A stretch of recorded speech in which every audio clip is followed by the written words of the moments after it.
On est très heureux de passer l'après-midi ensemble sur Fun Radio, comme tous les jours, jusqu'à 16 h, avec Mano qui est là, et puis avec Philippe Lelouch, qui est notre invité aujourd'hui. Salut Philippe. Ça va bien? Ça va très bien. Bah super. Est-ce qu'on peut se tutoyer? Mais on peut se tutoyer, absolument. Génial, on sera plus à l'aise comme ça. Alors Philippe, tu viens nous parler de ton premier seul en scène, un stand-alone qui sera de passage en Belgique, ce sera au mois de juin. On t'a connu pendant près de 15 ans au théâtre, tu as été animateur, réalisateur, scénariste, acteur, chanteur, et aujourd'hui tu te lances donc dans ce nouveau projet. C'était la suite logique? Ouais, je crois, mais tout ça participe à la même envie, au même désir de raconter. Ouais. Donc la façon dont on raconte, que ce soit en musique, en image ou sur scène, c'est pareil. Donc ça, c'est peut-être, oui, c'est peut-être l'occasion. C'est un peu un excès de fainéantise aussi, parce qu'à chaque fois, moi, une pièce de théâtre, c'est un sujet que je prends, souvent qui m'agace ou qui m'attriste, que je torture jusqu'à le rendre comique, puis après je construis une arche dramatique et puis des acteurs à nourrir et tout ça. Là, il y a tellement de sujets en ce moment fous que... Il y a plein de choses à dire. Voilà, il y aurait eu 2000 pièces de théâtre à écrire, donc j'ai préféré les enchaîner sur scène, quoi. Et t'as l'impression que c'est fort différent du théâtre? Ah oui, c'est fort différent. Ça n'a rien à voir. Fort différent, c'est bien une expression belle, ça, c'est fort C'est différent. fort différent, c'est vrai? Ah ouais. C'est comme c'est chouette, vous utilisez ça souvent, c'est chouette. En France? Moi, Ah, ok, c'est un d'accord. peu plus désuet. Je savais pas. Oui, c'est fort différent. C'est fort différent parce que c'est d'abord au théâtre, il y a ce qu'on appelle le quatrième mur, c'est-à-dire cette interdiction de regarder le public, on peut faire comme s'il n'était pas là. Et là, c'est exactement tout le contraire.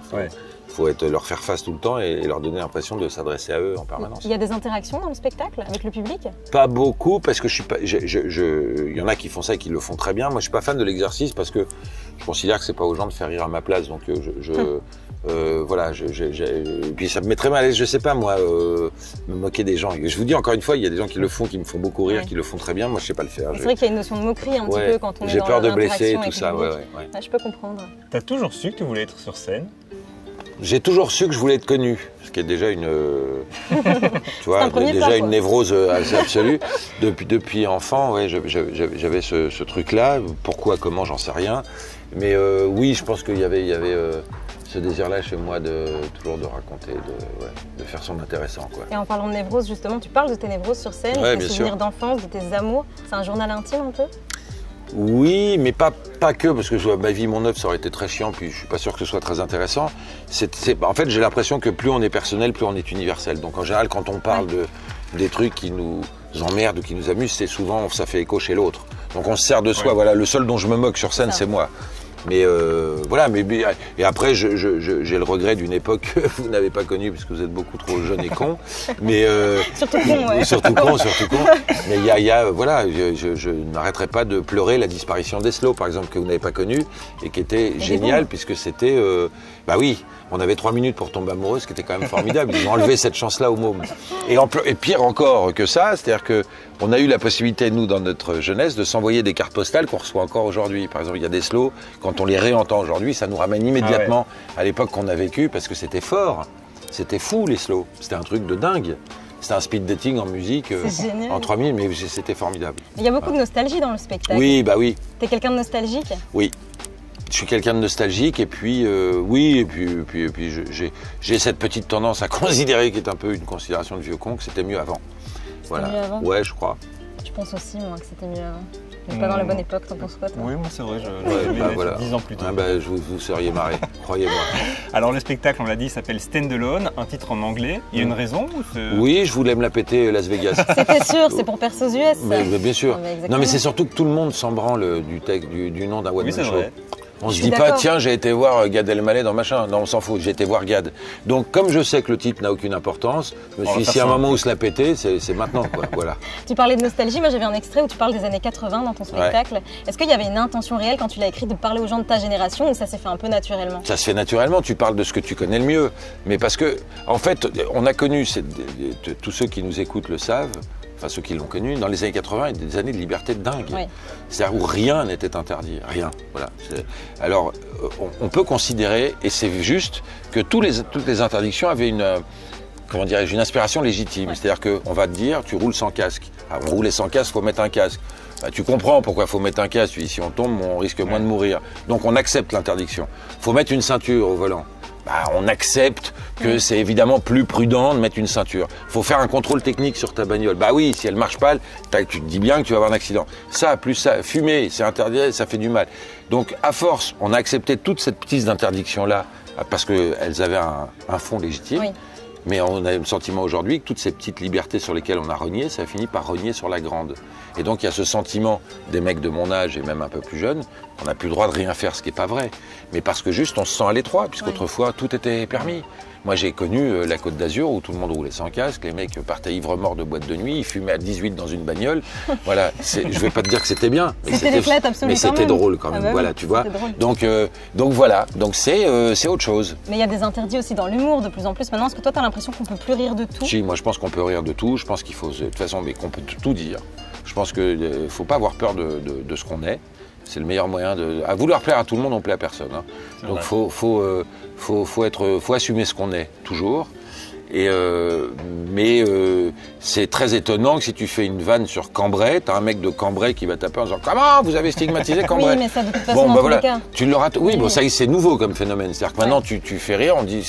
T'as un mec au fin fond de la France, il sait de moi que tu te moques en disant ça. Mais non, vieux, j'ai fait une vanne. Je veux attaquer personne, je veux faire rire. Si tu t'es senti blessé, passe à autre chose, on s'en fout. Ça c'est venu avec les réseaux sociaux aussi un peu. Oui, je pense. Ouais. S'il n'y avait pas ça dans les... Il y a Ricky Gervais qui parle de ça dans son spectacle, c'est mon idole, j'adore ce mec.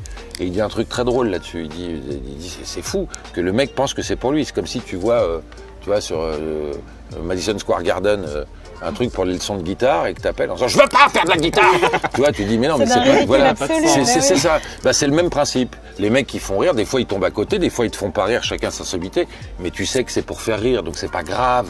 Passe à autre chose. L'intention, elle est de faire rire. Ouais. Est-ce que tu aurais des conseils à donner à des plus jeunes qui se lancent dans l'humour? Oh putain. Dis-nous tout. Non, c'est ça, assume ce que t'es. En fait, tu sais, c'est Louis Jouet déjà qui disait ça. Tes qualités, tout le monde s'en fout. Sers-toi de tes défauts, c'est ça qui va t'aider. Il faut toujours parler de ses défauts. Voilà, les qualités, les gens, c'est pas intéressant les qualités. Mais comme regarde bien, quand on s'attache à quelqu'un, souvent on s'attache à quelqu'un par ses failles, pas par ses forces. C'est la faille qui rend moi j'adore sentir la faille chez quelqu'un, c'est ça qui rend la personne intéressante. Les aspérités, c'est ce qu'il y a de plus jouissif. On n'en a rien. Tu vois, le reste, c'est pas très intéressant. Donc, quand se lancer dans l'humour, c'est d'abord faut être courageux parce que ça va durer longtemps. Mon premier producteur m'a dit il faut 10 ans pour être connu du jour au lendemain. 10 ans. Ouais, mais il a raison. Il faut les faire les 10 ans. Je connais pas un. Attentivement parce que. Ouais, faut 10 ans. Ouais. Ah oui, Manu, bah voilà. Bah donc 10 ans, bah écoute, on se revoit dans 10 ans. Pas mal, mais c'est ça, non mais et puis il y a pas c'est pas dans 10 ans tu as ton diplôme et tu vas bosser. C'est sûr qu'il y a 10 ans, mais ça peut durer 40. Voilà, et ça peut durer toute une vie. Mais c'est pas grave. En fait, la célébrité en soi. En fait, les gens considèrent que si tu es un acteur et que tu n'es pas célèbre, c'est que tu as raté. Non, je crois pas. Si toi, ça te rend heureux de jouer, même dans une troupe amateur, qu'est-ce qu'on en a à foutre de la célébrité et de l'argent? Ce qui compte, c'est d'aller là où on a envie d'aller, en fait. Et toi, tu disais que tu voulais être connu, alors du coup, ça a changé un peu ta vision? Non, mais moi, j'aurais fait n'importe. Moi, pour ça que j'ai toujours eu beaucoup de sympathie et de compréhension pour les mômes qui font même de la télé-réalité. Moi, je suis sûr qu'à 15 ans, j'y aurais été. Ah ouais? Ouais. T'aurais fait les Marseillais à Dubaï? Ouais, j'aurais pu faire ça. pour faire... Non, mais parce que parce que je me disais, ça doit être plus sympa. Voilà. La lumière, quoi, il y a un truc. Oui, non, mais moi, ça partait de... Non, mon amour premier, c'est les filles, voilà. Moi, j'étais sûr que si je... d'accord. Voilà, quand on aurait tout dit. Voilà, oui, bien sûr. Que quand t'es connu, je me disais ça quand j'étais petit, ça a l'air plus facile avec les filles. Voilà, donc, donc connu. Et puis après arrive le moment où l'amour du texte, l'amour du travail bien fait, tout ça, il arrive après. Mais il est arrivé en second lieu. Moi, j'aurais rien à foutre de Molière en 5e, tu vois ce que je veux dire? C'est après que ça rentre... en toi, et puis que tu dis c'est bien ça quand même, puis après tu cherches à travailler, à te perfectionner. Et quand tu as joué ce spectacle la première fois, est-ce que tu étais stressé? Est-ce que tu avais la pression de te dire il faut que je réussisse, ou est-ce que c'était plus facile pour toi vu que tu connaissais déjà la scène? Ah non, c'est pas facile du tout, on connaît jamais la scène. Il y a celui qui rentre sur scène comme chez lui, je l'envie. Non, on connaît jamais les réactions du public, et évidemment que j'avais très très peur, mais c'est formidable de sortir. Zone de confort est un grand mot, parce qu'on ne peut pas dire que le théâtre soit une zone de confort, mais de sortir un peu des sentiers battus de ce qu'on connaît, monter sur scène avec un micro et dire pendant 1h30 je vais être tout seul, il va falloir que je les fasse rire. Danger, quoi. Celui qui va détente, là, faut qu'il m'explique. C'est vrai que c'est pas un exercice facile. Non. On rappelle, tu seras donc le 12 juin à 20h au Vauxhall de Woluwe-Saint-Pierre pour ton seul en scène stand-alone. C'est quoi tes futurs projets? En ce moment, j'ai du mal à me projeter dans autre chose que ça. Je tourne une série là pour TF1 avec Claudia Tagbo, tout ça qui me fait bien marrer, mais c'est difficile pour moi de sortir de ça en ce moment parce que j'ai encore beaucoup d'appétit là pour ça. J'ai l'impression d'être un débutant. Donc même si j'ai de la chance de jouer dans des salles de plus en plus grosses et devant des gens qui sont là, tant mieux. Mais je suis encore en boulimie de ça. Donc là, je me dis pas, je vais aller faire autre chose. Là, j'en ai pour 1 an ou 2, j'imagine, j'espère. On n'en a jamais assez en plus. Quand on prend du plaisir comme ça, c'est un peu addictif, quoi. Ouais, d'ailleurs, c'est une bonne réponse, parce qu'il y a plein de gens qui te disent, mais au théâtre, j'ai entendu ça plein de fois, mais t'en as pas marre de jouer tous les soirs la même chose. Et tu dis, non, mais c'est jamais la même chose. Oui. Non pas parce que c'est un mot d'esprit, c'est parce que quand toi, tu racontes une histoire drôle à tes potes. On prend jamais les mêmes. Et puis d'abord, tu n'es jamais lassé de la raconter parce que tu sais ce que tu vas provoquer. Donc, comme lui, c'est la première fois que tu lui racontes, tu prends du plaisir. Ouais. Bah voilà, c'est la même chose. C'est ce que tu donnes en fait. Exactement. Et la façon dont c'est reçu, quoi. Merci beaucoup. Merci Philippe. Mais c'est avec plaisir. C'est un plaisir. On rappelle les dates peut-être. Le 12 juin à 20h au Vauxhall à Woluwe Saint-Pierre. Merci beaucoup. Génial. Merci à vous de m'avoir reçu.